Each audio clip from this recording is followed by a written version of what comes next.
Hey guys, welcome to another week of Awesome Come Follow Me. So this week we're finishing off Hebrews. Hebrews are split into two parts. So this is chapters 7 through 13. Now 7, I didn't really cover it all. It really just explains the duties of Melchizedek priesthood and the differences between Melchizedek and Aaronic priesthood, the importance of the Melchizedek priesthood, that sort of thing. But there's some great teachings in there, so don't discount it. Sorry, wheezing a bit today. Don't discount it. Do read it and do study it. I didn't feel anything out of there because I only get 5 points, less than 10 minutes each that I try to do, so just kind of keep it short. So 8 and 9 I've coupled together as well. Called it an high priest of good things to come, because that's in 9 at verse 11 and it's an awesome verse. But first of all, chapter 8 speaks of Christ offering himself as a sacrifice for sin. So it's talking of the atonement again, because remember these are verses or an epistle, a really long epistle, but a good one, written to members of the church who were previously Jewish, who still want to maintain their Jewish identity, and absolutely, but they were still practicing the Mosaic law. And what this epistle is trying to teach them, Paul's teachings, probably not written by Paul, but Paul's teachings, that actually Mosaic law was swallowed up in the atonement and encompassed now in the new way of living, which is the gospel of Jesus Christ. So there's things that you're still hanging on to. There's actually a new and better way to do them, but that doesn't mean that you just scrub it away and forget it. It just means that, look, it's expanded and become this. So that's what he's trying to teach. So maybe you'll get a lot of that. So this is talking about the atonement and making that new covenant with Israel, who again was that Mosaic law, or even just Israel itself. He made that covenant with Israel, and so just talking that, this is the new one he's made, is through the atonement and through what he did there. And then in chapter 9, it says Mosaic ordinances prefigured Christ's ministry. So again, teaching that actually all the things that happened in the Mosaic law were a preparation for Christ coming. He's now been and done what he needed to do. And that's where you get in verse 11, but Christ being come and high priest of good things to come by a greater and more perfect tabernacle, not made with hands, that is to say, not of this building. And then it goes on to talk about sacrifice, saying, neither of the blood of goats and calves, but his own blood, he entered and once into the holy place, having obtained eternal redemption for us. So having been to the replica of the tabernacle, that was traveling Utah when I was over there. Very cool that I got to do that, because I had seen it all over social media, and I'm like, I would really love to go to that. And then my friend's like, hey, have you heard of this? And I'm like, you're kidding, it's right around the corner. This is amazing, let's go. So we did. And being able to see that, it was really, really awesome. And I really should have had some of the pictures here to show you, but it doesn't really matter. If you've seen it, you know what it is. And pictures don't do anything. You've got to go see it, right? So what he's saying here, though, and what he's teaching, is that Christ actually becomes the more perfect tabernacle. So before they had this amazing tent-like structure that they could carry around, had a ton of symbolism in it, and had a place for sacrifice, had a place where you'd get washed and anointed, and had a place for the Holy of Holies, which is through the veil that the priest would get to go into once a year and make that prayer. There was also the incense burner that signified prayers up into heaven, and there was the shewbread for the priests, and there was 12 of them signifying the 12 tribes of Israel. So there's a whole lot of symbolism in there, and those are all really good things, and we love those things. However, what Christ did through the atonement and being crucified on the cross, through that whole process, he actually made a more perfect temple. So not even our temples could be anything without Jesus Christ. They are the house of the Lord. Otherwise, they're beautiful buildings. Don't get me wrong, beautiful buildings.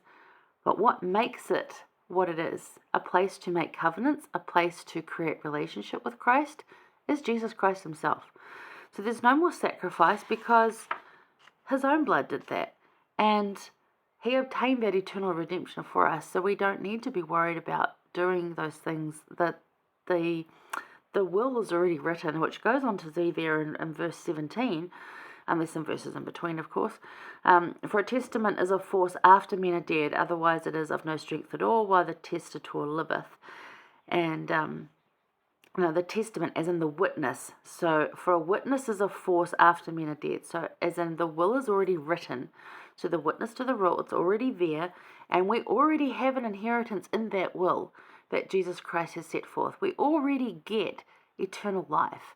It's just a matter of learning how to live there and deciding, how we want to live there. Like, where exactly there do we want to fit?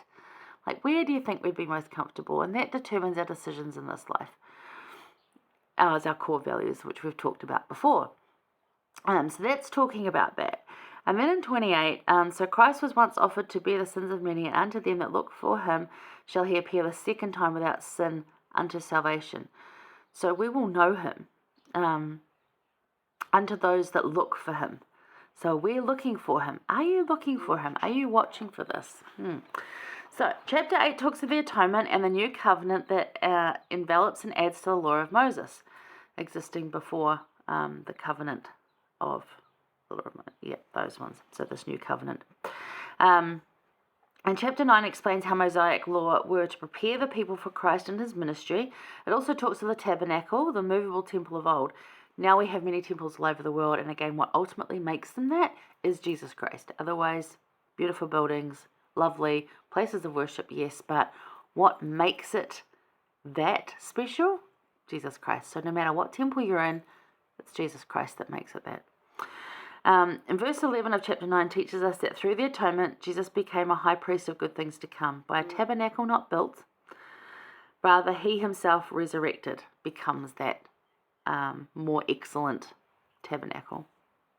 In verse 17 there, testament equals witness. And verse 28 tells and confirms that Jesus is the one and only one to look for when it comes to salvation. So that's the breakdown of chapters 8 and 9. Beautiful words in there, great teachings again for having that relationship with Christ and knowing how to access that probably better, how to really view that and to really challenge that belief where, I'm going to go to the temple to find answers. Now, there's nothing wrong with that. Don't mishear me on that. Absolutely do that. Go to the temple to feel that spirituality. But also create that space within you and within where you live.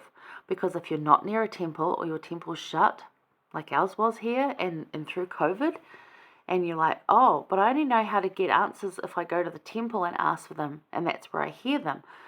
And it's like, well, what if you can't get to one? So you need to create that space within yourself, and that's about relationship with Christ. So he is the most perfect tabernacle that he has created through the atonement. So do that. Have that relationship with him in yourself and create a space like that in your home so that you can do that. Take questions to him, pray to him, ask him things when you are at home. Even if it's your bedroom, whatever space, a little sphere you happen to exist in, create it there.